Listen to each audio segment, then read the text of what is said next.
Hello friends, my name is Oana Coman. I'm a fifth-year medical student at the University of Medicine and Pharmacy, Târgu Mureș, Romania. And I will give you some information about Erasmus in general and in Turkey. In my country, in order to get an Erasmus scholarship, we have to pass through some steps. First, we fill in some forms, and then we're called for an interview of language according to the country we're going. And in the end, we get to choose the country where we want to make our Erasmus.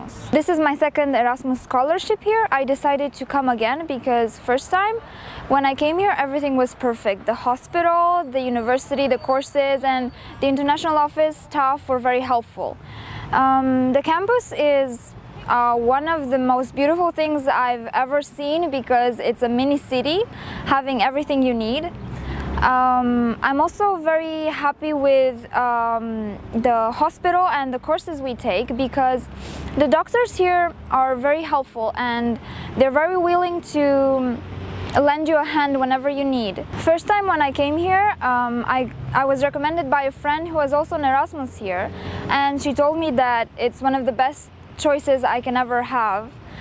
So if you decide to come here, I recommend you with all my heart because it's going to be the experience of your lifetime.